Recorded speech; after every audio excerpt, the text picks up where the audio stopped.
Baka sabihin niyo po, bastos po kami dito, hindi po kami pwede makastos. Okay, tignan natin kung ano ang sukat niya. Go! 1, 2, 3, 4, 5. Pagdating ng 5 kasi, pagdating ng 5 gaganunin mo. Tapos pabalik sa... gano'n? Di ba nasa 5 siya? Oo. Babalik mong gano'n, tapos iwawan mo. Hindi ko talaga makuha yan. Tingnan mo. Di ba 5? Oo. Tapos babalik gano'n. Bobo mo naman. Ano ba? Huwag mong ginagano. Ay, paano ba? Pagka 5 dito, pakipatay ka. Pagka ano, pag nasa... Ano ba po? Hindi na to. Kakabuisit.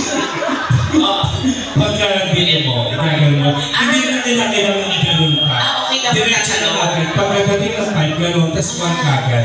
Tapos 2, 3, 4, 5. Kasi dito ka nagsimula sa 5.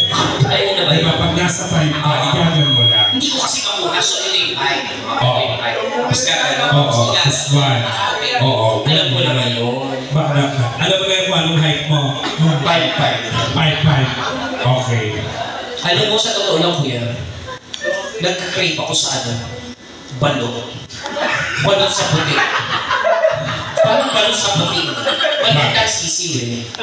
Kasi tunay kasi siyang lalaki, kaya akala mo balat lang. Kasi kapag diba, ginano mo siya. Pag ginano mo siya, gagawin mo. Ito mo, parang tawa lang ng tawa. Kaya hindi, kasi wala naman kasi mali siya. Tingnan ako, wala naman mali siya. Bakit ganito sa'yo? Bakit? Parang ano, parang bugok. Puki na yun ka. Puki. Puki lang ginamo. Lagyan na natin ulan.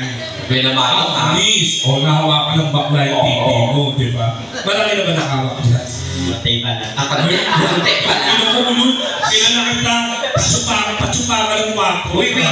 So, pakinggan mo, kuya, ibig sabihin, may gusto niya na